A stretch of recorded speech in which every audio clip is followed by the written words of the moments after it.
English Podcast with Lara.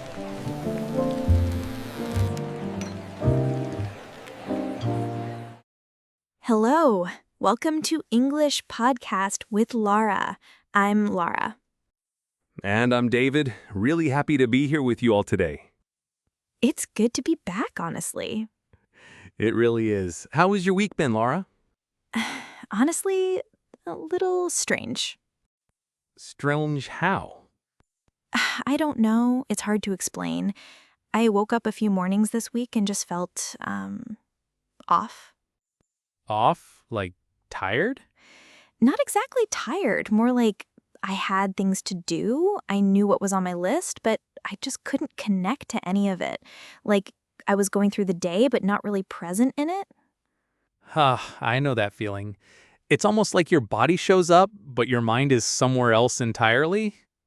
Exactly that. And the weird part is nothing was wrong. Nothing bad happened. I just felt a bit lost, I guess. That word, lost, it's interesting because most people hear it and think of being physically lost, like you took a wrong turn somewhere. Right, but this is different. It's more of an internal thing. Like, you're not sure where you're headed or even where you want to go. I had a week like that a few months ago. I remember just sitting at my desk, staring at my screen and thinking, what am I actually doing with my time? That is so relatable. And it's a bit unsettling when it happens because you almost feel like you should have an answer to that question. And when you don't, it's like this quiet panic that just sits in your chest. And I think a lot of people listening right now have felt exactly that at some point. Maybe you're feeling it right now. It's one of those things nobody really talks about openly, and that's kind of why we wanted to dig into it today. It felt like the right conversation to have. Completely agree. And if you're new here, this is the kind of thing we do on this podcast. We talk about real, honest topics in English, and you pick up the language naturally along the way. If you're enjoying it already, it would mean a lot if you hit that subscribe button and gave this video a like.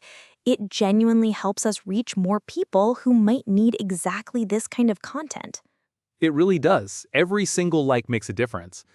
But back to that feeling, I think what made my week feel strange is that I wasn't sad. I wasn't burned out. I was just, floating. Floating is a really good word for it. Like you're moving, but there's no anchor. And I think that's actually a really common experience, especially at certain points in life. When things are changing, or when something you expected to happen didn't, or when you reach a goal and then realize you don't know what comes next. That last one is so real. You spend so long working towards something, and then you get there, and instead of feeling great, you feel, empty almost. Like the destination turned out to be less satisfying than the journey itself? And nobody prepares you for that. Nobody does. And I think that's part of why the feeling sneaks up on you. You're not expecting it, especially when life looks fine from the outside. That's the tricky part, isn't it? From the outside, everything can look perfectly put together. Good job, stable routine, people who care about you, and still, inside, you feel completely directionless. Directionless. That's such a precise word for it. It's not that your life is falling apart. It's just that you can't see where it's going. And there's a difference between being sad and being directionless. Sadness usually has a reason. Something happened, something hurt. But feeling directionless is more like a fog. It doesn't have a clear cause.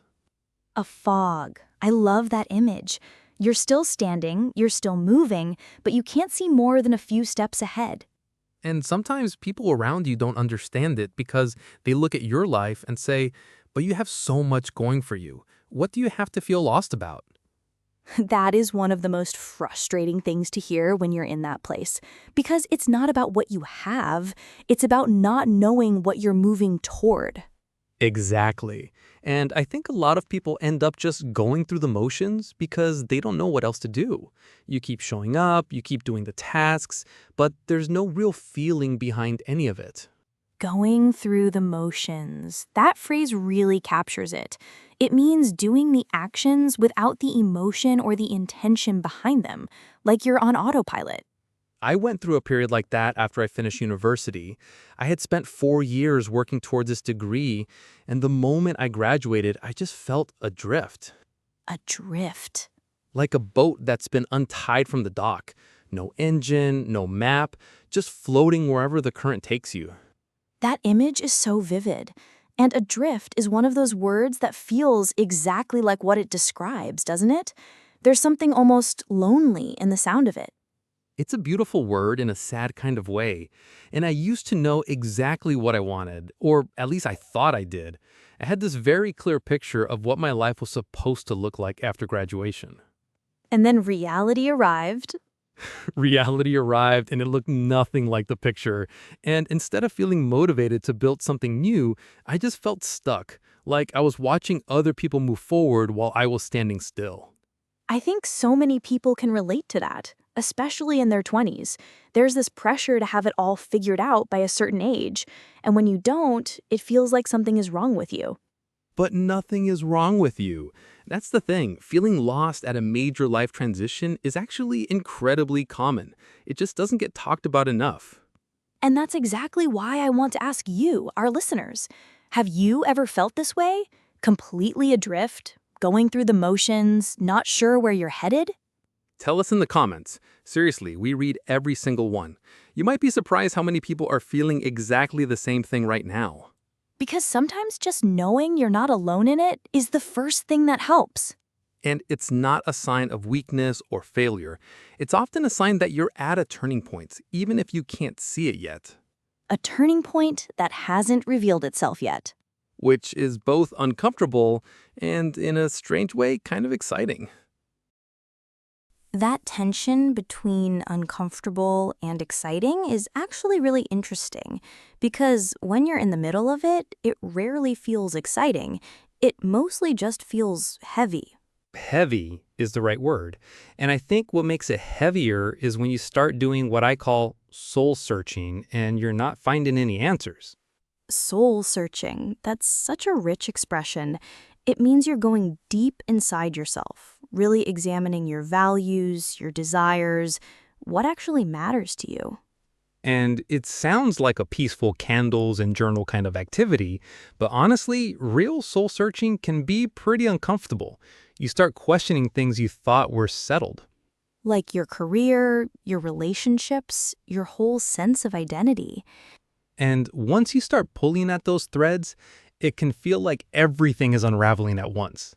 I had a moment like that about 2 years ago.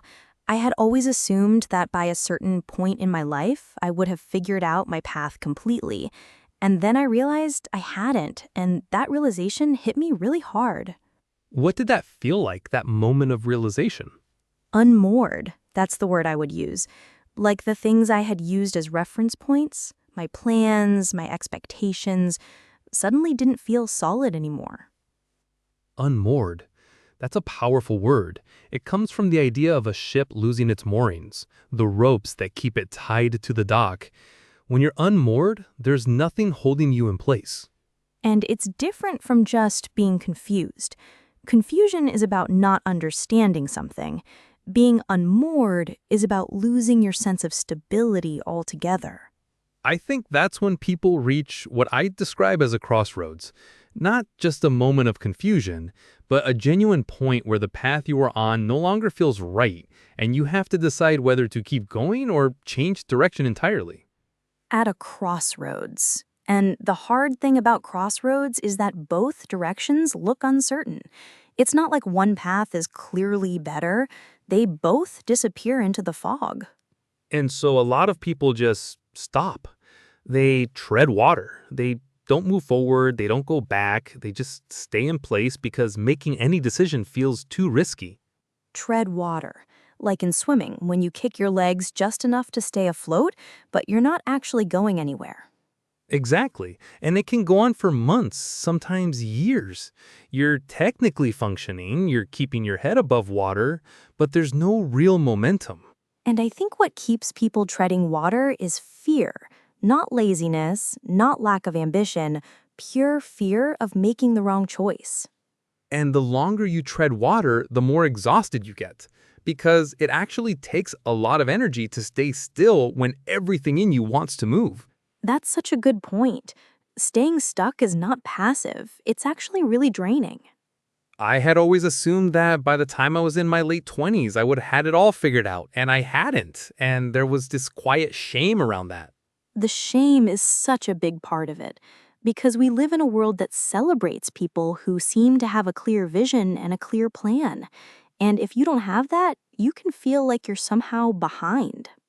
Behind some imaginary schedule that nobody actually wrote, but everyone seems to be following. Exactly. This invisible timeline that society hands you and says, here, be on track. And when you fall off it, or when you realize you never wanted to be on it in the first place, that's when the real soul-searching begins. And that soul searching, as uncomfortable as it is, might actually be the most important work you ever do. Because I think that's where the real clarity starts to come from. Not from having a perfect plan, but from being honest with yourself about what you actually want. And that honesty is hard, especially when what you actually want doesn't match what people around you expect. Right. And that gap between expectation and reality is exactly where a lot of people get stuck. Let's actually try to put this into a real situation, because I think it's one thing to talk about it in abstract terms and another to hear what it actually sounds like in a real conversation. Good idea. Let's do a little role play. I'll be a friend, and you play someone who's going through exactly this, someone who took a big leap and now feels more lost than before. All right, I can do that.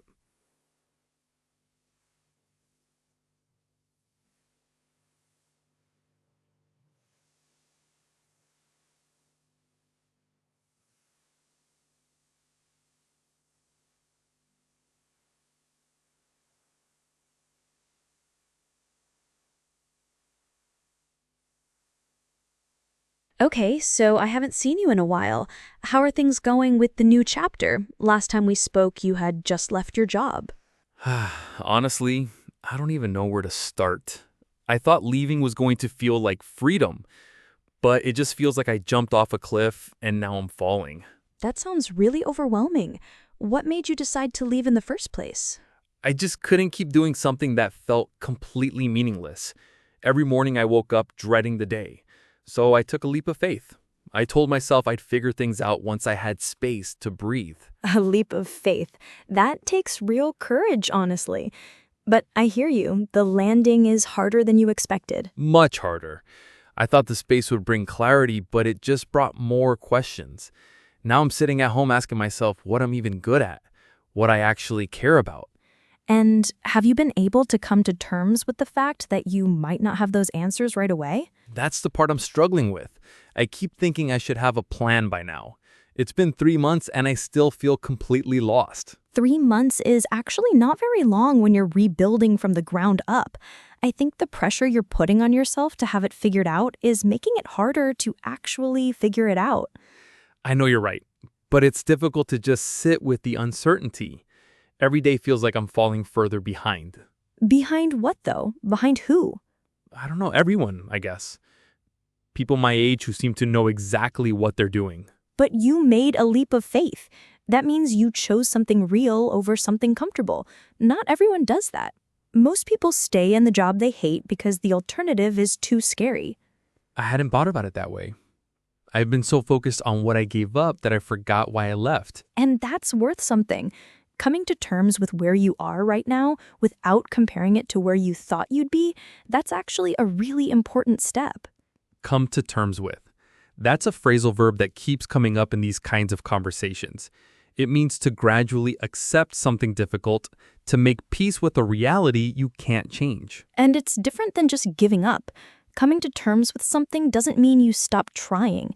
It means you stop fighting against the present moment long enough to actually see it clearly. And when you see it clearly, you can start asking better questions. Not why am I so lost, but what is this period trying to show me? That shift in question alone changes everything. And it's not an easy shift to make, especially when you're in the thick of it. Let's stay in the scene a little longer because I think there's more to explore here. Sure. So, back in the role play, I've been feeling lost since 2 years now. I just can't seem to find my footing. I hear you. And I want to gently say, we'd actually say, I've been feeling lost for 2 years, not since 2 years. Since tells us when something started, but for tells us how long it has lasted. Right. I've been feeling lost for 2 years. That does sound more natural. It really does. And it's one of those mistakes that's super easy to make because in a lot of languages, the same word covers both meanings, but in English, they do different jobs. I've been drifting for months, and I can't seem to stop. That's actually how it feels. Like there's no anchor, no fixed point to hold on to. And have you hit rock bottom yet? Or does it still feel like you're on the way down? I think I hit rock bottom about a month ago. I remember one specific morning where I just couldn't get out of bed. Not because I was tired, but because I genuinely didn't see the point. That sounds like a really dark moment. And hitting rock bottom, as painful as it is, sometimes that's actually where things start to shift. Why do you say that? Because when you're at the very bottom, there's nowhere left to fall. And that can be strangely freeing. You stop pretending everything is fine, you stop performing, and something more honest starts to surface. That's actually what happened. After that morning, something changed. I stopped trying to force a plan and just started paying attention to what actually felt alive in me. And what did you find? Small things at first, writing, conversations like this one, reading things that had nothing to do with productivity or career advice, just things that made me feel like myself again. And that right there, that moment when something small makes you feel like yourself again, that's a turning point. Not a dramatic announcement, not a sudden revelation, just a quiet shift. A turning point. It's interesting because I always imagined a turning point would feel big and obvious, like a movie moment. With the dramatic music and everything. Exactly. But it wasn't like that at all. It was just a Tuesday afternoon where I felt slightly more like myself than I had the week before. And that's enough. That's actually more than enough. Because turning points in real life are quiet. They don't announce themselves. You usually only recognize them looking back. I also want to go back to something you said earlier in the role play. You used the phrase, "I don't know what to do with my life since long time." And the natural way to say that would be, I haven't known what to do with my life for a long time. The structure changes completely because you're talking about a state that started in the past and is still true now. Present perfect. I haven't known. Not, I don't know since. Exactly. And it's not just grammar. It actually changes the feeling of the sentence. The present perfect carries that sense of duration, of something that has been sitting with you. It makes the sentence feel heavier somehow, more honest. Language does that. The right structure carries the right weight. And stepping out of the role play now, I think what we were exploring there is something a lot of people go through, but rarely have the language to describe. And having the language matters, because when you can name what you're feeling, it becomes something you can actually work with, instead of just something that overwhelms you. That's such a good point, and I think the words we use to describe these feelings in English are actually really interesting from a pronunciation standpoint, too. Oh, absolutely. Some of these words that came up today are ones that learners often mispronounce, and it can change how confident you sound when you're trying to express something this personal. Let's start with adrift. I've heard people stress the first syllable and say adrift, but that's not quite right. Right, the stress falls on the second syllable, adrift. The first syllable is very light, almost swallowed. Adrift. Adrift, like the weight of the word is in the drift part, which actually makes sense given what it means. The meaning lives in the stressed syllable. I love that. Try it once more. Adrift. And if you're listening and practicing along, say it with us. Adrift. Let that first syllable be almost invisible. Now, crossroads. This one trips people up because they sometimes blur the two parts together and it comes out sounding like one rushed word. Both parts need to be clear. Crossroads. You want to feel both syllables land. Crossroads. Crossroads. And the first syllable carries slightly more weight than the second. Exactly. Crossroads. Not crossroads, not crossards. Both parts present, first part slightly stronger. And then there's unmoored. This one is interesting because of how it's spelled versus how it sounds. People see the word and want to say unmoored, like there are 3 full syllables, but in natural speech it's really just 2, unmoored. Unmoored. The ed at the end just becomes a D sound. Right, in English, when a verb ends in a vowel sound before the ed, the ending is just a clean D, unmoored. Unmoored. That actually feels much smoother to say. Smoother is the goal in English pronunciation. The language loves to link sounds and reduce syllables. The more you lean into that, the more natural you sound. And speaking of linking, figure it out is a great example. In slow, careful speech, you might say, figure it out, 4 very separate pieces. But in natural connected speech, it sounds more like figure it out, all linked together, almost like one long word. Figure it out. Figure it out. And this is where shadowing is so useful. You listen to a natural sentence and then you try to copy not just the words, but the rhythm, the linking, the music of it. Let's try one, Lara. Say a sentence naturally and I'll shadow it. Okay, I've been trying to figure it out for a long time. I've been trying to figure it out for a long time. That was really good. Did you hear how used to also shifts in natural speech? Oh, right, used to. In slow speech, it's used to, 2 clear words, but in fast natural speech, it becomes used to, almost like one sound. I used to know exactly what I wanted. I used to know exactly what I wanted. Perfect. And the common mistake learners make is overstressing every single word equally. In English, not every word carries the same weight. Content words like verbs, nouns, and adjectives get the stress. Function words like to, the, and of get reduced. So the sentence breathes. It has a natural rise and fall instead of sounding like a list of equally important words. And that rhythm is honestly one of the biggest things that makes someone sound fluent. Not perfect grammar, not a perfect accent, but natural rhythm. And rhythm is something you absorb over time. The more you listen, the more it starts to feel natural in your own mouth. It really does. And I think that connects to something broader about how English speakers actually talk about feeling lost. Because it's not just the individual words, it's the whole cultural conversation around it. That's a really interesting angle because in some cultures, admitting that you feel lost is seen as a weakness. You're supposed to project confidence and certainty at all times. But in a lot of English-speaking cultures, particularly in places like the UK, the US, Australia, there's actually a growing openness around this kind of conversation. Especially in podcast culture and therapy culture. There's almost a language that is developed specifically for talking about inner uncertainty. And one of the most interesting phrases in that space is, I'm on a journey. You hear it constantly. All the time.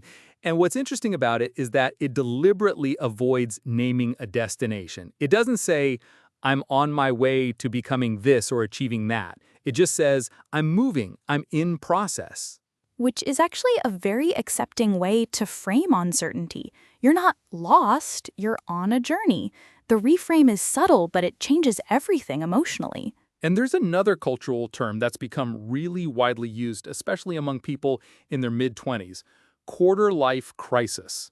quarter-life crisis. It's modeled on the older term midlife crisis, which describes that period in middle age where people suddenly question all their choices. But the quarter-life version happens much earlier, usually somewhere between 22 and 30, when you're stepping out of education and into the real world, and nothing feels the way you expected.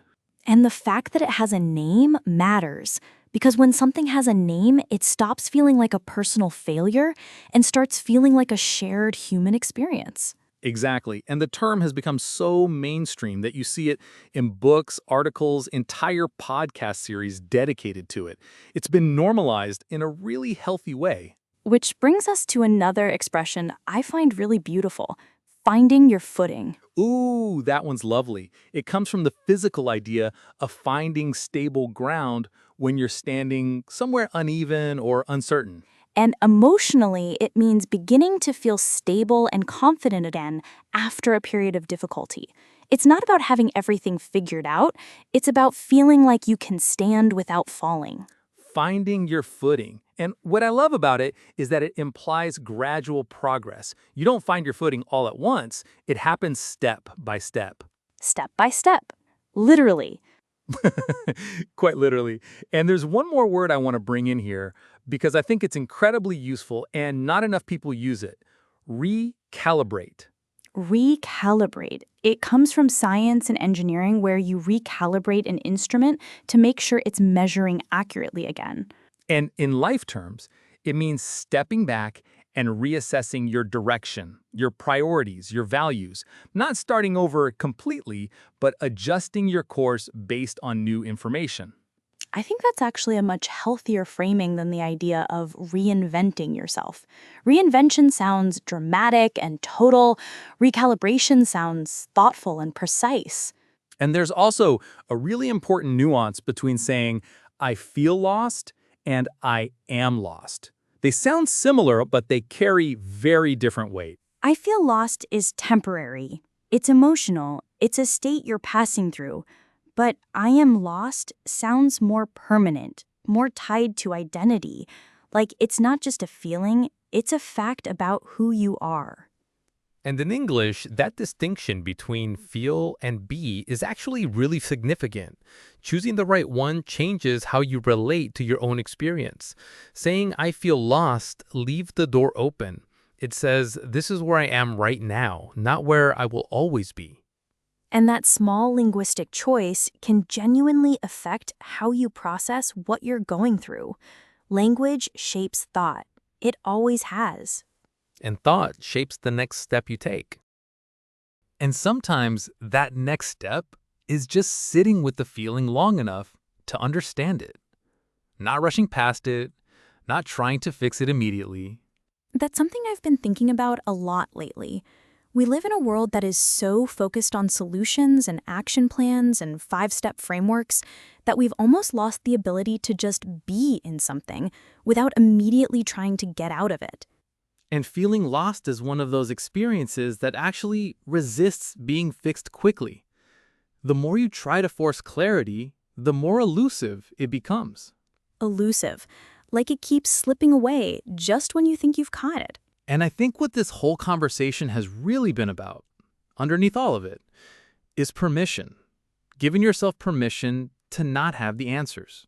And that is genuinely one of the hardest things to do.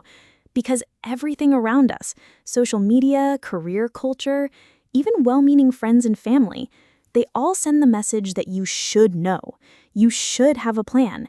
You should be moving forward. And when you don't, there's this internal voice that starts to sound a lot like shame. That voice is so loud sometimes. It really is.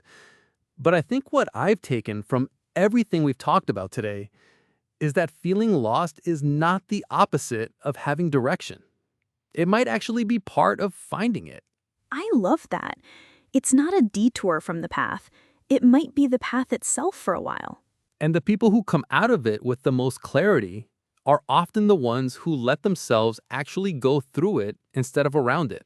Instead of numbing it or distracting themselves from it or pretending it isn't happening. Which is easier said than done, obviously. Much easier said than done.